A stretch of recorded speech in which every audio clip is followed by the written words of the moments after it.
Hello भाया। तो question है important question for class 10th exam और बिहार बोर्ड के लिए। ठीक है, तो पहला क्वेश्चन है atomic number of an element is x is 12। ठीक है, जो एटॉमिक नंबर है कोई एलिमेंट एक्स है उसका 12 है। ठीक है, तो इसमें से दो ऑप्शन मतलब दो क्वेश्चन इसमें अराइज कर रहे हैं। What must an atom of x do attend inert gas electron configuration. जो एक्स एलिमेंट है वो क्या करेगा इनर्ट गैस कॉन्फ़िगरेशन अटेंड करने के लिए। दूसरा question which inert gas is nearest to X. ठीक है, देखो इसको समझाने के लिए थोड़ा सा मुझे रफ पेपर लेना होगा। देखो ये क्वेश्चन है, मान लेते हैं इलेक्ट्रॉनिक कॉन्फ़िगरेशन का, ये एक्स एलिमेंट है जिसका एटॉमिक नंबर 12 है। देखो अब ये क्या कर सकता है, हाँ तो ये एक्स एलिमेंट कोई भी एक्स एलिमेंट है जिसका एटॉमिक नंबर जो है 12 दे रखा है। अब ये देखो क्या कर सकता है, नोबल गैस, जो नोबल गैस होता है या फिर इनर्ट गैस जो होता है, इसको अटेंड करने के लिए एलिमेंट या एटम या तो अपने इलेक्ट्रॉन को लूज कर सकता है यानी कि दे सकता है, या फिर इलेक्ट्रॉन को ले सकता है। ये डिपेंड करता है, ये डिपेंड करता है कि इलेक्ट्रॉन को ज़्यादा आसानी कैसे होगा, इलेक्ट्रॉन लूज करने में वो जल्दी नोबल गैस कॉन्फ़िगरेशन अटेंड कर लेगा, या फिर इलेक्ट्रॉन को गेन करने में वो जल्दी noble gas configuration. Inert gas को नोबल गैस भी बोलते हैं। ठीक है, हाँ तो देखो अगर ये एक्स एलिमेंट अपना 2 इलेक्ट्रॉन को लूज कर दे तो इसके पास क्या हो जाएगा 10 इलेक्ट्रॉन। 10 इलेक्ट्रॉन जो होता है वो नियोन का होता है एटॉमिक नंबर, नियोन जो कि एक नोबल गैस है, ये एक नोबल गैस है। ठीक है, इसको इनर्ट गैस भी बोलते हैं, इनर्ट गैस भी बोलते हैं। ठीक है, तो इसके पास 2 इलेक्ट्रॉन को लॉस कर देगा, तो 2 इलेक्ट्रॉन को लॉस कर देगा तो एक्स में क्या आ जाएगा भैया, एक्स में +2 हो जाएगा, क्योंकि 2 इलेक्ट्रॉन लॉस किया यानी कि एक इलेक्ट्रॉन लॉस करने से एक पॉजिटिव चार्ज, उसी तरह 2 इलेक्ट्रॉन लॉस करे तो 2 पॉजिटिव चार्ज। ठीक है, तो इसमें क्या हो जाएगा, हाँ which must an atom do attend. हाँ तो जो ये एटम है ये अपने इलेक्ट्रॉन को लॉस करेगा। ठीक है, तो पहला आंसर ये हो गया, इसका इलेक्ट्रॉन को लॉस करेगा इनर्ट गैस कॉन्फ़िगरेशन के लिए। Which inert gas is nearest to X element, इसका आंसर हो जाएगा नियोन। नियोन जो है इसके नियरेस्ट में जाएगा, तो पहला इसका आंसर हो जाएगा, पहला loss electron and form x+2। ठीक है, दूसरी जगह नहीं होने की वजह से मैं इसका आंसर यहाँ लिख रहा हूँ। सेकंड में क्या होगा, नियोन। ठीक है, neon is nearest inert gas, inert gas. ठीक है, ये भी हो गया नियोन। अगर आप ऑर्गन में जाओगे तो और अब आप इसमें क्रॉस क्वेश्चन पूछ सकते हो कि भैया हमने लॉस ही क्यों किया। देखो इसमें क्या होगा, अगर हम गेन करेंगे तो 6 और इलेक्ट्रॉन गेन करने पड़ेंगे, लेकिन हमें लॉस करने के लिए 2 ही इलेक्ट्रॉन को लॉस करके हम जल्दी से इनर्ट गैस कॉन्फ़िगरेशन अचीव कर लेंगे, इस वजह से इसने इलेक्ट्रॉन को लॉस किया है और नियोन इसका बगल वाला है। ठीक है, अब सेकंड क्वेश्चन, जो सेकंड क्वेश्चन है ये फिजिक्स का है। देखो ये और ये एक ही डायग्राम है, ठीक ना, ये डायग्राम हो सके सही नहीं बना होगा तो इसकी वजह से मैंने ये भी डायग्राम बना दिया। तो total resistance between A and B, यानी ए और बी का जो है कुल रेजिस्टेंस निकालना है, ये एक ही डायग्राम है। अगर ये नहीं समझ पा रहे हो तो ये समझो। ठीक है, तो देखो अगर आप लोग देखोगे तो ये जो है ऊपर वाला ये दोनों सीरीज में है, और ये दोनों नीचे वाला ये भी सीरीज में है, और ये फिर आगे पैरेलल में। तो पहले ऊपर वाला सॉल्व करते हैं। ठीक है, तो जब ऊपर वाला सॉल्व करोगे ये ए ये बी, ये इसी तरह, ये इसी तरह, इसमें कोई भी किसी प्रकार का कुछ भी नहीं करेंगे। हाँ तो ऊपर वाला सीरीज में, तो सीरीज का क्या होता है जोड़ने का तरीका, ये R1 + R2, अब दोनों 2-2 ओम है तो ये क्या हो जाएगा टोटल 4 हो जाएगा। अब ये सीरीज में था तो अब ये क्या हो जाएगा पैरेलल में, ये पैरेलल में हो गया। अब ये नज़दीक, फिर इसी तरह इसको भी जोड़ेंगे 2 ओम 2 ओम, तो ये भी पैरेलल में आ जाएगा। तो ओवरऑल क्या हो जाएगा, तीनों पैरेलल में आ जाएगा, तीनों जो है वो पैरेलल में आ जाएगा, तो तीनों पैरेलल में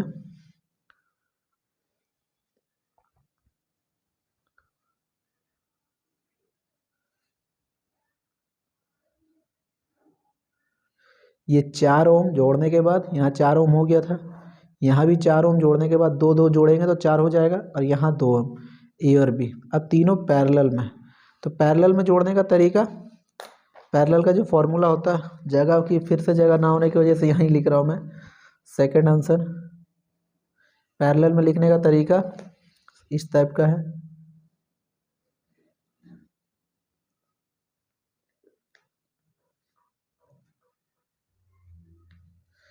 चार है, 2 है ओम है, 4 ओम है, ठीक है, इसके बीच में निकालना है।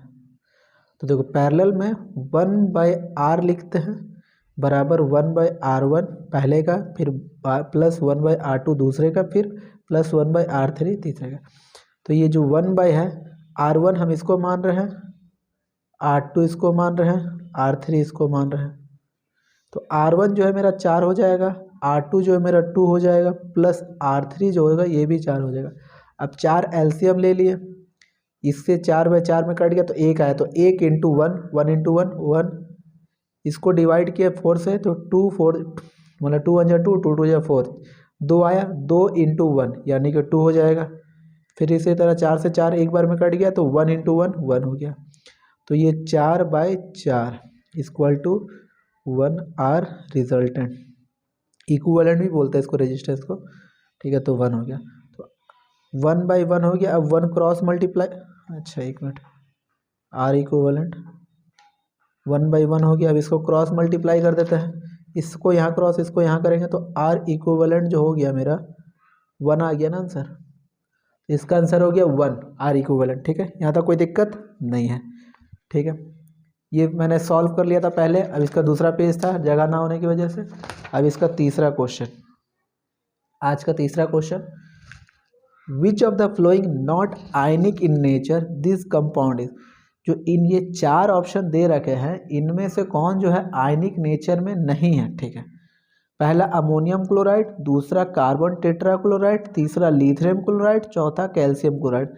अगर आपने चैप्टर कार्बोनेट्स कंपाउंड पढ़ा होगा तो आपको आंसर याद होगा या पता होगा, कार्बन जो है कभी भी नेचर में आयनिक बॉन्ड नहीं बनाता है, ठीक है। तो इसका हो जाएगा कार्बन टेट्राक्लोराइड, ये भैया कोवलेंट बॉन्ड बनाता है, ठीक है। इसका कोई एक्सप्लेनेशन नहीं देना था, बस आपको याद रखना है। The number of single covalent bond in C2 molecule are. ये क्वेश्चन आप लोगों के लिए है, क्योंकि इसे मैंने पहले भी 10th क्लास वाले क्वेश्चन में मैंने इसे बताया था। तो ये क्वेश्चन आप लोग खुद बनाइएगा, ठीक है। नहीं तो फिर इससे जो और भी वीडियो है इस टाइप वाले सीरीज़ में इंपॉर्टेंट वाले, उसमें मैंने सॉल्व कर रखा है, ठीक है। अब question number 5, an electric lamp, एक इलेक्ट्रिक लैम्प है, इस कनेक्टेड टू 12 वोल्ट बैटरी से। इलेक्ट्रिक लैम्प को 12 वोल्ट से कनेक्ट किया गया, उसका करंट जो है 0.5 एम्पियर दे रहा है। पावर ऑफ लैम्प इज, ठीक है। ये क्वेश्चन दिया हुआ 4 ऑप्शन, इनमें से क्या सही होगा। देखो क्वेश्चन ये पावर पूछ रहा है। अब पावर का भैया फॉर्मूला क्या होता है, पावर का फॉर्मूला होता है I into V, where I is a current और वी इज ए वोल्टेज, ठीक है। तो जो करंट है मेरा, पहले हम लिख लेते हैं क्या दिया हुआ है। यहाँ पे मेरा करंट जो है 0.5 एम्पियर दे रखा है, अब वोल्टेज जो है 12 दे रखा है। तो आई हम लिख देते हैं 0.5 को हम 1/2 भी लिख सकते हैं इंटू 12, इसको इससे काट देंगे 6 बार में, तो इसका पावर जो हो जाएगा 6 वाट आ जाएगा, 6 वाट, ठीक है।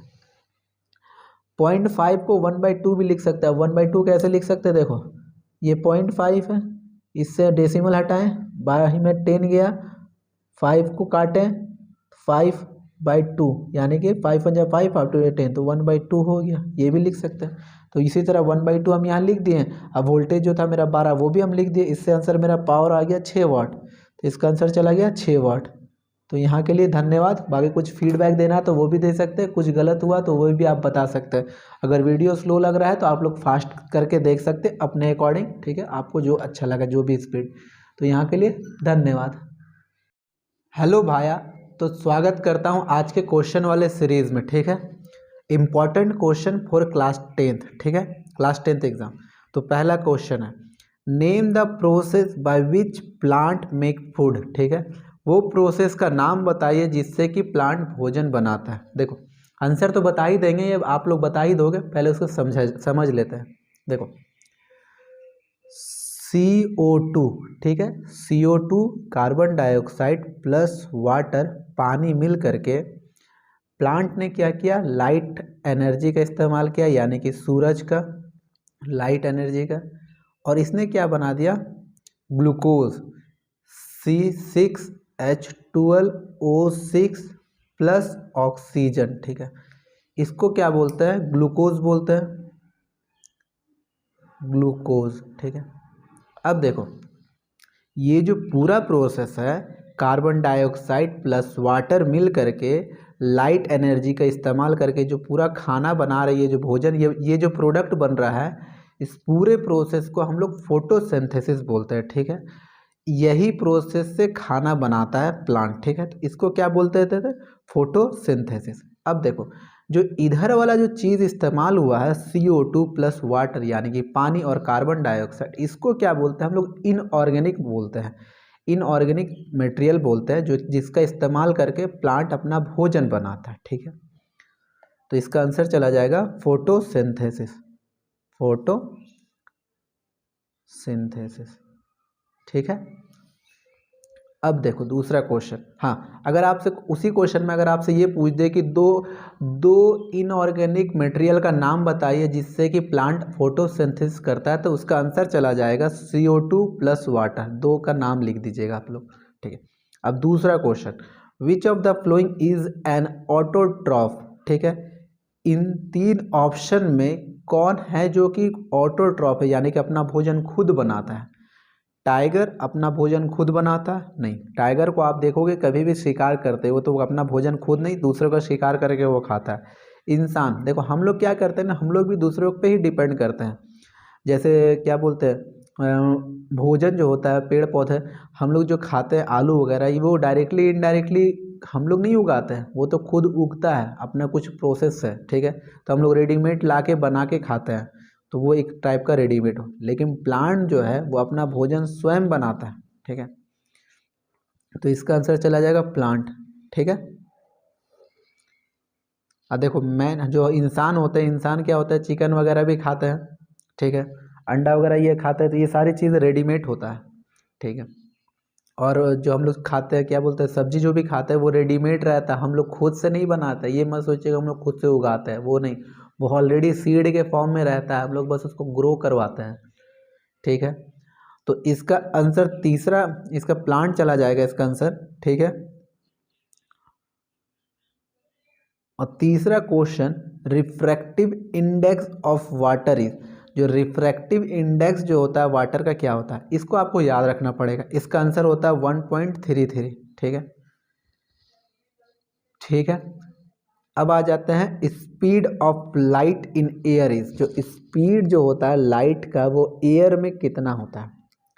देखो अगर चारों चीज़ों को आप देखोगे, इसको इसको इसको इसको, तो ये सब सेम है, सबका डाटा सेम दे रखा है, बस यूनिट अलग अलग है। किसी का मिलीमीटर पर सेकंड है, किसी का किलोमीटर पर सेकंड है, किसी का मीटर पर सेकंड है, किसी का सेंटीमीटर पर सेकंड है। ठीक है, बाकी 3 × 10⁸ सबका सेम है। तो इसका आंसर आपका थर्ड चला जाएगा, 3 × 10⁸ मीटर पर सेकंड। चलो एक क्वेश्चन है न्यूमेरिकल टाइप का है, इसको पहले पढ़ लेते हैं क्वेश्चन को। पोटेंशियल डिफरेंस, जिसको हम लोग शॉर्ट में PD भी लिख दिए हैं, of 250 volt is applied across a resistance of 500 ohm in electric iron.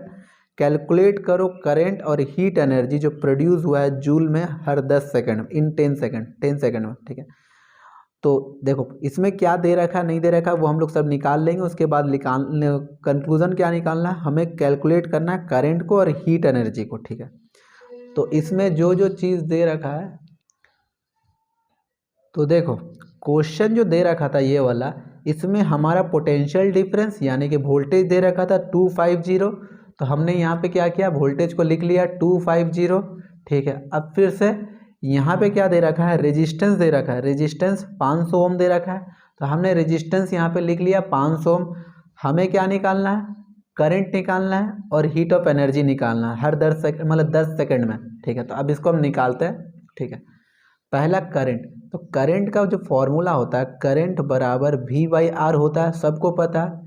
यहाँ पे V वोल्टेज हो जाएगा, R रेजिस्टेंस हो जाएगा, ठीक है। अब वोल्टेज जो है मेरा 250 दे रखा है और रेजिस्टेंस जो है 500 यानी कि 500 दे रखा है। जब इसको इससे काटेंगे तो 1/2 आ जाएगा, 1/2 एम्पियर। यहाँ तक कोई दिक्कत नहीं। अब इसका जो हीट एनर्जी निकालना है, हीट एनर्जी जो निकालना है इन 10 सेकंड में हीट एनर्जी निकालना है। ये करंट आ गया मेरा पहला जो निकालना था। अब जो दूसरा निकालना है हीट एनर्जी, तो हीट एनर्जी का एक फॉर्मूला होता है I² यानी करंट का square into resistance into time, ठीक है। टाइम हमें 10 सेकंड दे रखा है, ठीक है। क्वेश्चन में I² यानी करंट जो हम लोग अभी निकाले हैं, तो 1/2 का स्क्वायर कर देते हैं, इसको 2 बार लिख देते हैं, कोई दिक्कत नहीं। फिर रेजिस्टेंस को 500 लिख सकते हैं जो दे रखा है, कोई दिक्कत नहीं। 10 सेकंड में निकालना है तो 10 यहाँ पे लिख दिया, कोई दिक्कत नहीं। अब यहाँ पे 1/4 इंटू 500 इंटू 10, कोई दिक्कत। अब इसको इससे काटोगे तो देखो 4 में एक बार में जाएगा, फिर यहाँ 10 बचेगा, फिर 2 में जाएगा, फिर यहाँ 5 में जाएगा। तो यहाँ पे क्या हो जाएगा 1 2 5, इतना से ये डिवाइड हो जाएगा, ये 4, ठीक है, और इंटू 10। तो इसका आंसर क्या चला जाएगा ओवरऑल 125 जूल, ठीक है। ये इसका आंसर चला जाएगा क्वेश्चन नंबर 5 का। अब आते हैं हमारे अगले वाले सेक्शन में। देखो कॉमर्शियल यूनिट, जो कॉमर्शियल यूनिट ऑफ एनर्जीज, देखो 4 ऑप्शन दे रखे हैं। इसको आप पहले एलिमिनेट करिए, याद है तो बहुत बढ़िया बात है, जिसको याद नहीं उसको एलिमिनेट करवाना। देखो एनर्जी का बेसिक फॉर्मूला जो हमें पावर के टर्म में दे रखा है, ये क्या होता है, एनर्जी बराबर P इंटू टी होता है, बेसिक फॉर्मूला जो कि पावर के टर्म में होता है। तो देखो वाट इंटू टाइम, यानी कि जो वाट इंटू टाइम आएगा, टाइम या तो आवर में हो सकता है या फिर सेकंड में हो सकता है, ठीक है, या मिनट में हो सकता है। तो 4 ऑप्शन में कौन ऐसा ऑप्शन है जो कि आपको मिल ही नहीं रह रहा। देखो पावर ए वाट होना चाहिए, तो वाट तो इसमें है ही नहीं, इसमें है, इसमें है, इसमें भी है, इसमें नहीं है। तो ये ऑप्शन का आपका एलिमिनेट हो जाएगा, ये ऑप्शन आपका एलिमिनेट हो गया। एक ऑप्शन आपका एलिमिनेट करवा दिया क्योंकि वाट नहीं था, ठीक है। अब देखो टाइम होना चाहिए, टाइम या तो मिनट में हो सकता है या सेकंड में हो सकता है या आवर में हो सकता है। तो पहले ऑप्शन में टाइम दे रखा है कुछ ना कुछ, दूसरे ऑप्शन में नहीं दे रखा है टाइम, तो ये भी आपका ऑप्शन कट जाएगा, नहीं होगा इसका आंसर। अब देखो चौथे ऑप्शन में भी टाइम दे रखा है, यानी कि आंसर या तो पहला होगा या तो चौथा होगा। अब 50% आपका आंसर सही हो सकता है या गलत हो सकता है। अब आपको यहाँ पे याद रखना होगा, इसका आंसर होता है किलोवाट। देखो जो मीटर होता है, आप में मीटर का अगर बिल अगर आप लोगों को कभी मिला होगा या कभी आप लोग ने देखा होगा, तो उसमें किलोवाट दे रखा है, ठीक है, किलोवाट आवर इसका यूनिट होता है। अगर नहीं याद हो रहा है तो उसी याद रख लो कि जो मीटर होता है ज़्यादा वजन में नापता है, तो ज़्यादा वजन में नापेगा तो किलोवाट यूज़ करते हैं, ठीक है। अब फिर से एक क्वेश्चन आ गया numerical, how many joule of electrical energy are transferred per second by 6 volt और 0.5 एम्पियर लैम्प, ठीक है। मतलब एनर्जी जो ट्रांसफ़र हो रहा है हर सेकंड में कितना हो रहा है, ये हमें पता करना, ठीक है। तो देखो एनर्जी का बेसिक फॉर्मूला, ठीक है भैया, पावर के टर्म में ही बता रहा है। तो एनर्जी बराबर P इंटू टाइम होता है फॉर्मूला। ये where is a P is a power, यहाँ पे लिख दे रहा P पावर T टाइम, ठीक है, ई वेयर इज ए एनर्जी, ठीक है, एनर्जी। देखो अब पावर लिख दिए हैं, अगर आप लोगों को पता है पावर को हम लोग I इंटू वी भी लिख सकते हैं। यहाँ पे पावर बराबर I इंटू वी भी होता है, तो ये फॉर्मूला को हम यहाँ पे पुट कर दे रहे हैं, तो I इंटू वी, कोई दिक्कत। उसके बाद टाइम इसी तरह रख देंगे, टाइम। हाँ, अब जो डाटा दे रखा है, हमें डाटा क्या दे रखा है, हमें वोल्टेज दे रखा है भैया, वोल्टेज दे रखा है 6 वोल्ट, ठीक है। उसके बाद क्या दे रखा है, हमें करंट दे रखा है, करंट दे रखा है 0.5 एम्पियर, ठीक है। अब इसका आंसर निकालेंगे, कैसे निकलेगा वो देखते हैं। करंट हमें दे रखा है 0.5 एम्पियर, लिख दिया जैसे दिया हुआ था। वोल्टेज दे रखा है 6, ये भी लिख दिया जैसे दे रखा। अब समय पर सेकंड यानी कि हर एक सेकंड के बात करा तो यहाँ पे 1 सेकंड लिख दिया। जब इसको आप मल्टीप्लाई करोगे तो इतना आएगा 30, लेकिन यहाँ पॉइंट में आ रहा है, ये चीज़ आपको याद रखना पॉइंट में। तो इसका ओवरऑल आंसर चला जाएगा 3, ठीक है, जूल, और यहाँ समय था तो सेकंड, ठीक है। इसका यूनिट, एनर्जी का यूनिट गलत दे रखा है क्या, ठीक है। तो इसका यूनिट हो सके थोड़ा सा ये हो गया, देखो क्योंकि एनर्जी निकालना था तो पावर ये दे टाइम दे रखा, तो पावर का फॉर्मूला ये, समय ये, तो इसका आंसर चला जाएगा ये, ठीक है, डी। लेकिन यहाँ पे बस यूनिट होगा, ठीक ना, यूनिट यानी कि जूल सेकंड होगा, पर सेकंड नहीं होगा, सब में जूल सेकंड है, तो इसका आंसर चला गया 3 जूल सेकंड गया, ठीक है। अब आ जाते हैं आज के आखिरी क्वेश्चन में, ठीक है। ये क्वेश्चन बहुत अच्छा है, थोड़ा सा समझने वाला, आप समझिएगा, ठीक है। The root of plant is, 4 option दे रखे हैं, उनमें से ये 4 में से कौन सही है, मतलब ए में या तो 1 है या 2 है, या इनमें से एक को, इनमें से 2 कोई सही है, या फिर इनमें से कोई 2 सही है, या तो इनमें से 2 सही है, इनमें से 2 सही है, ठीक है। ये ऑप्शन दे रखे हैं, ठीक है, ये सही वाला ऑप्शन है कि इनमें से कौन सा सही है, ठीक है। देखो रूट ऑफ प्लांट इज, जो रूट जो होता है प्लांट का वो क्या चीज़ होता है, ठीक है। पहले एक बार आप लोग पढ़ लीजिए फिर हम उसको समझाते हैं। Positively phototropic but negatively geotropic, ठीक है। अब इसको समझाते हैं पहले, ठीक है। देखो ये रूट है मान लेते हैं,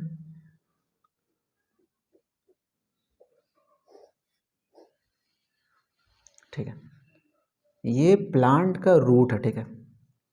अब जो प्लांट का रूट है भैया, पानी किधर बहता है, ठीक है, पानी नीचे की ओर बहता है, ठीक है। जब कोई भी चीज़ नीचे की ओर बहता है और चीज़ें उसी की तरफ जा रहा है तो हम लोग टर्म यूज़ करते हैं पॉजिटिव, ठीक है। तो यहाँ से भैया पानी नीचे की ओर जाता है, ठीक है, मतलब धरती से अगर पानी गिराओगे तो पानी किधर की ओर जाएगा, नीचे की तरफ जाओगे ना।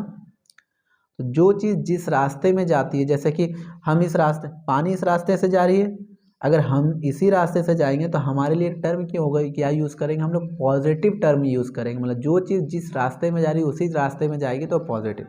तो प्लांट के रिस्पेक्ट में देखेंगे तो जो रूट है, रूट कहाँ, जमीन के अंदर जा रहा है, ठीक है। अब पानी भी जमीन के अंदर जाना, दोनों एक ही दिशा में मूव कर रहा है, तो उसके लिए हम लोग टर्म यूज़ करते हैं पॉजिटिव, ठीक है। पॉजिटिव समझ गए आप लोग, पॉजिटिव किसे कहते हैं। अब देखो, अब चीज़ें, अब पानी ज़मीन के अंदर जा रहा है, जो वाटर है, वाटर जो ज़मीन के अंदर जा रहा है ना, ये ज़मीन के अंदर आया पानी, इधर से नीचे आया, और रूट भी नीचे आ रहा है, ठीक है, तो दोनों एक तरफ ही आ रहे हैं तो पॉजिटिव हो जाएगा। अब देखो, अब ये जो स्टेम है जिसको तना बोलते हैं, पानी तो नीचे की ओर आ रहा है लेकिन स्टेम ऊपर की ओर जा रहा है, दोनों एक दूसरे से अपोजिट है, ठीक है। जो दोनों एक दूसरे से अपोजिट वाले रास्ते में, तो इसके लिए एक टर्म यूज़ करते हैं, मतलब जो मतलब विपरीत दिशा में मूव करेगा उसके लिए नेगेटिव टर्म यूज़ करते हैं, नेगेटिव, ठीक है। अब यहाँ पे देखो, अब फोटोसिंथेसिस जो होता है, फोटोसिंथेसिस वो पत्तियों में होता है। अब पत्तियाँ कहाँ होती है, पत्तियाँ ऊपर में होती है, ठीक है। तो पत्तियाँ तो फोटोसिंथेसिस करेगी तो भैया उसके लिए तो क्या हो जाएगा, पॉजिटिव हो जाएगा, क्योंकि ऊपर वाला स्टेम ऊपर, हाँ फोटोसिंथेसिस कहाँ पे होता है, स्टेम वाले पार्ट में होता है ना। फोटोसिंथेसिस जहाँ पे होगा उसी जगह सब बात हो रहा है, तो वो पॉजिटिव टर्म यूज़ करेंगे, पॉजिटिव, ठीक है। यहाँ तक समझ गए। जियोट्रॉपिक, जियोट्रॉपिक का मतलब आप समझ लीजिए, जो ग्रेविटेशन होता है, जो चीज़ें ऊपर से नीचे जाती है उसके लिए हम लोग टर्म यूज़ करते हैं जियोट्रॉपिक, यानी कि ग्रेविटी जो होता है ना, ग्रेविटी हमेशा कहाँ लगता है, नीचे लगता है, तो ग्रेविटी नीचे लगता है तो उसके लिए टर्म यूज़ करेंगे नेगेटिव, ठीक है।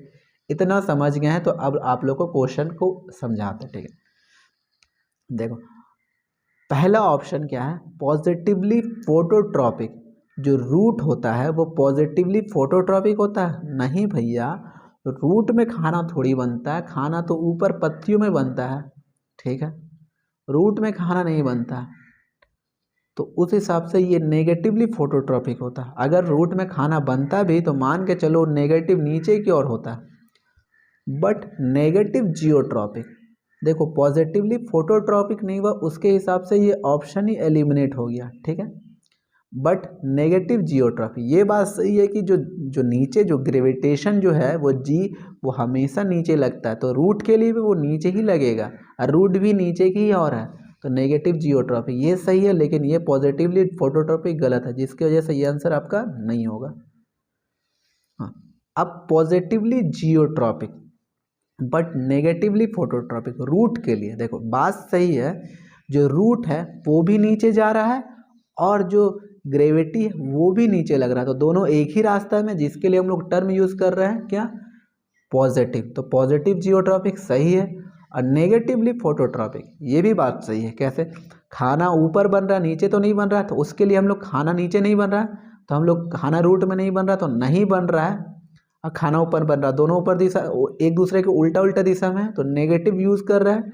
अब फोटोट्रॉपिक यानी कि भोजन नहीं बन रहा है, जिसकी वजह से नेगेटिव फोटोट्रॉपिक, तो ये आपका ऑप्शन सही हो गया। और तीसरा ऑप्शन नेगेटिवली फोटोट्रॉपिक, हाँ नेगेटिवली फोटोट्रॉपिक ये भी सही है, वही बात है, इसको यहाँ लिख दें। But positive hydrotropic, positive hydrotropic का मतलब रूट भी नीचे जा रहा है, पॉजिटिव हाइड्रोट्रॉपिक का मतलब रूट भी नीचे जा रहा है और पानी भी नीचे जा रहा है, दोनों एक ही रास्ते में एक ही दिशा में जा रहा है, यानी कि पॉजिटिव वर्ड यूज़ करेंगे, तो पॉजिटिव हाइड्रोट्रॉपिक, तो ये भी सही ये भी सही, ठीक है। अब नेगेटिवली हाइड्रोट्रॉपिक, नहीं नेगेटिवली हाइड्रोट्रॉपिक थोड़ी है, ये पानी इधर जा रहा है, पानी नीचे की ओर जा रहा है, ठीक है, और सॉरी पानी नीचे की ओर जा रहा है और रूट भी नीचे की ओर जा रहा है, तो पॉजिटिवली हाइड्रोट्रॉपिक होना चाहिए था ना, तो ये नेगेटिवली हाइड्रोट्रॉपिक है, तो ये भी गलत हो गया। तो उस हिसाब से आंसर क्या चला गया, सेकंड और थर्ड। तो चार ऑप्शन में सेकंड और थर्ड किस में, पहला में सेकंड है, तो पहला ऑप्शन तो गलत है, फर्स्ट वाला, तो ये चला गया गलत। सेकंड और थर्ड भैया मेरे बी वाले में ऑप्शन में, ठीक है, बी ऑप्शन इसका सेकंड है, सही जाएगा, ठीक है। तो यहाँ के लिए धन्यवाद। बाकी कुछ पूछना हो तो कमेंट में पूछ सकते हैं, और भी कुछ फीडबैक भी देना तो वो भी दे सकते हैं, मेरी कमियों को भी ऐड ऑन कर सकते हैं, और क्या क्या इसमें ऐड करना है ये भी आप बता सकते हैं। तो यहाँ के लिए धन्यवाद। वीडियो हो सके थोड़ा लंबा चला गया तो आप हो सके अपने अकॉर्डिंग फास्ट कर ले 1.25 में, या फिर हो सके अपने सुविधा के अनुसार फास्ट कर सकते हैं। तो यहाँ के लिए धन्यवाद। हेलो भाया, तो स्वागत करता हूँ अपने क्लास 10th के इम्पोर्टेंट क्वेश्चन में, ठीक है। तो देखो क्वेश्चन नंबर 1 है, जो क्वेश्चन नंबर 1 है ये क्या है, इन बकमिस्टर फुलरेन नंबर ऑफ हेक्सागोनल और नंबर ऑफ पेंटागोनल, मतलब जो फुलरेन होता है एलोट्रॉप का, उसमें कितने नंबर ऑफ हेक्सागोनल है और कितने पेंटागोनल है। तो देखो हेक्सागोनल क्या होता है, पेंटागोनल क्या होता है, सबसे पहले ये बता देते हैं। अगर हम कार्बन को इस तरह लिखते हैं, ठीक है, कि स्ट्रक्चर बनाने पे वो 6 बन जाए, ठीक है, ये कार्बन को 6 पर अलग अलग डिज़ाइन से लिख दिए, अब इसको आपस में जोड़ देते हैं, ठीक है, ये जोड़ दिए, ये स्ट्रक्चर बन रहा है कुछ इस तरह के स्ट्रक्चर को हेक्सागोन बोलते हैं, ठीक है। देखो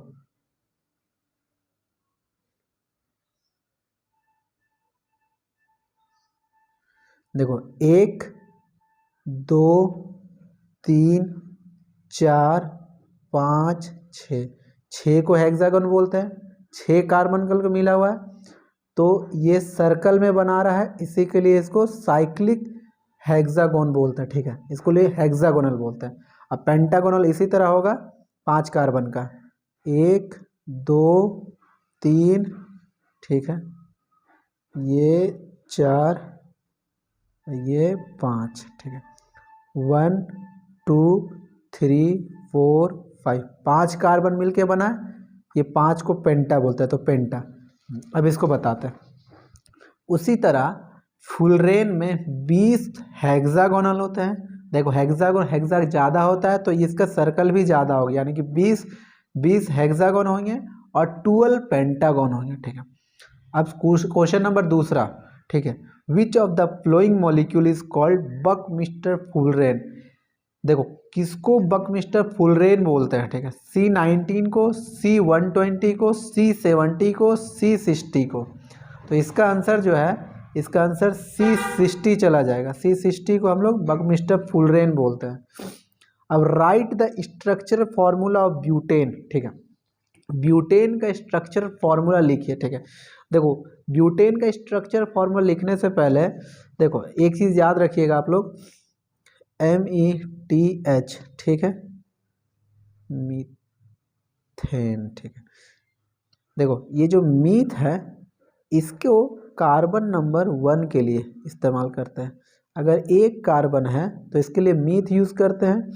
अगर कार्बन 2 है, 2 कार्बन है, तो इसके लिए ईथ वर्ड यूज़ करते हैं, ठीक है। 1 मिनट यहाँ लिख देते हैं, कार्बन 1 है, ठीक है, यहाँ कार्बन 2 है। अगर कार्बन 3 है तो इसके लिए वर्ड इस्तेमाल करते हैं प्रॉप। अगर कार्बन 4 है टोटल तो इसके लिए इस्तेमाल करते हैं ब्यूट, ठीक है, ब्यूट। अब ये आपको याद रखना पड़ेगा, और एक चीज़ आपको याद रखना पड़ेगा, ANE जो है ये सिंगल बॉन्ड को रिप्रेजेंट कर रहा है, सिंगल बॉन्ड, ठीक है। ENE जो है ये डबल बॉन्ड को रिप्रेजेंट कर रहा है। YN जो है ट्रिपल बॉन्ड को रिप्रेजेंट कर रहा है।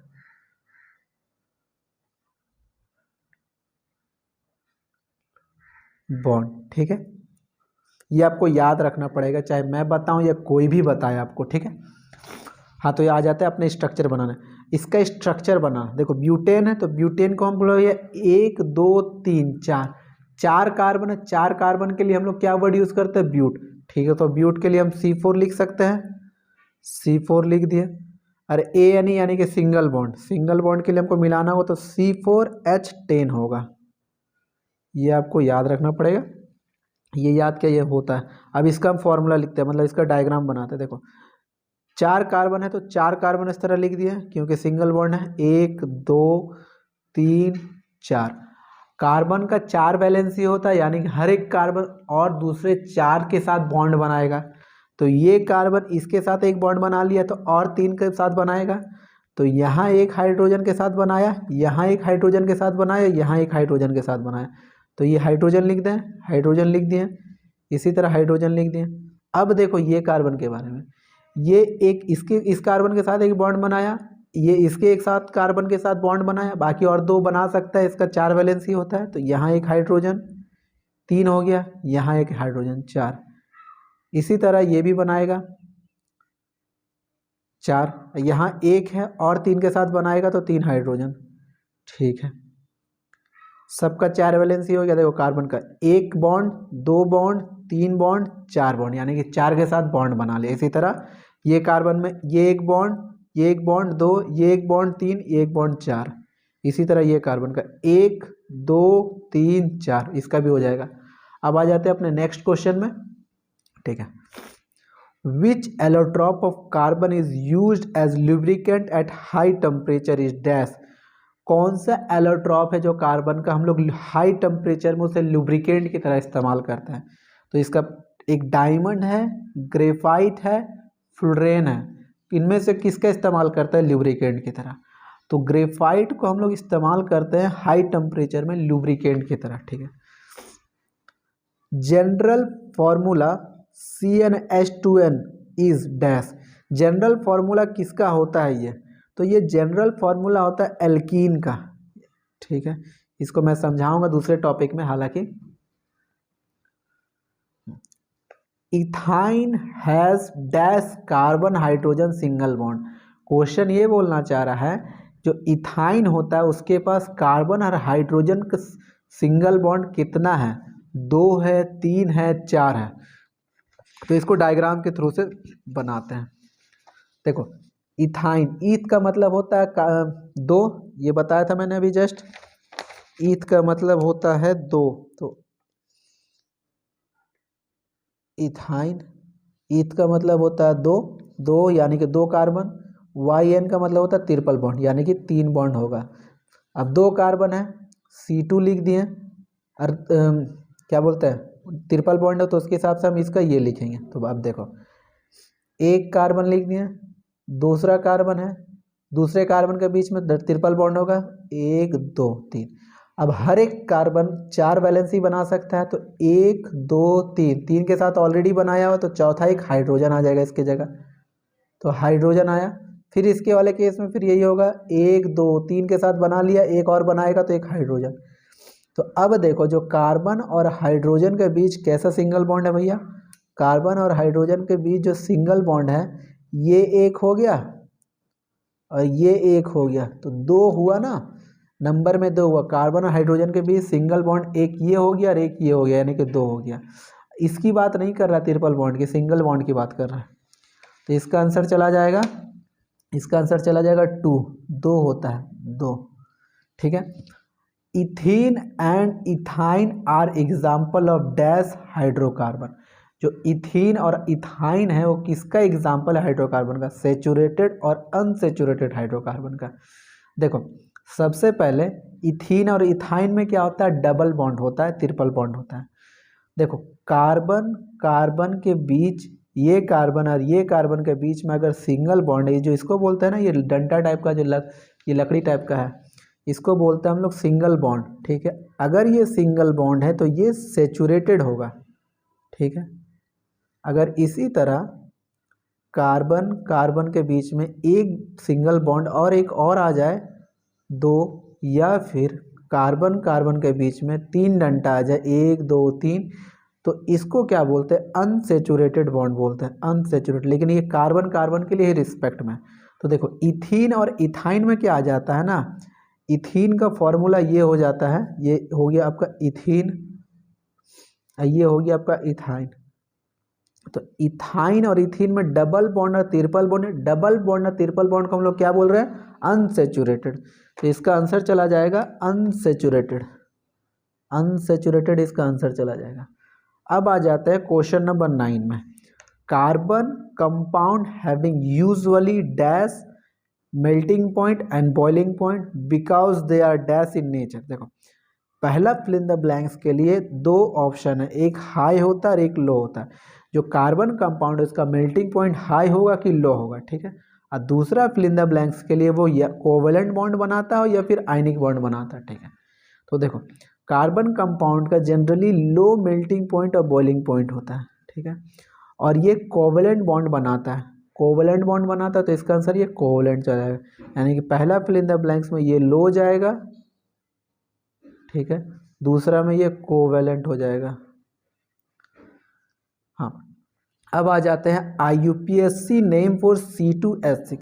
IUPAC नेम क्या होगा C2H6 का। देखो इसको बनाने से पहले इसका स्ट्रक्चर बनाते हैं। 2 कार्बन है, एक कार्बन, फिर पहला बॉन्ड सिंगल बॉन्ड, दूसरा कार्बन, कोई दिक्कत।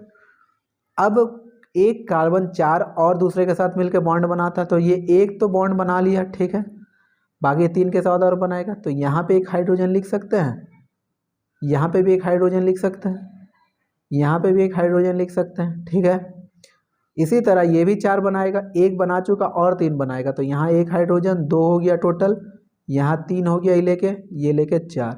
अब देखो इस कार्बन का वैलेंसी एक एक जो पहले कार्बन कार्बन के बीच में था, फिर दूसरा कार्बन हाइड्रोजन के बीच बनाया, ये 3 ये 4, इसी तरह। अब 2 कार्बन को हम लोग क्या बोलते हैं भैया, 2 कार्बन को ईथ बोलते हैं, ठीक है। सिंगल बॉन्ड है, किसी प्रकार का डबल बॉन्ड ट्रिपल बॉन्ड नहीं है, तो इथेन हो जाएगा। सिंगल बॉन्ड के लिए AN ही इस्तेमाल करते हैं, 2 कार्बन के लिए ये हो गया, ठीक है। स्ट्रक्चरल फॉर्मूला ऑफ पेंटाइन, तो पेंटाइन का स्ट्रक्चर फॉर्मूला क्या होगा, ये क्वेश्चन आप लोगों के लिए मेरे तरफ से। बाकी आप लोग फीडबैक दे सकते हैं कैसा लगा नहीं लगा, और भी कुछ कमी बताना तो ये भी ऐड कर सकते हैं। तो यहाँ के लिए धन्यवाद, मिलते हैं अपने नेक्स्ट वीडियो में, यहाँ के लिए धन्यवाद।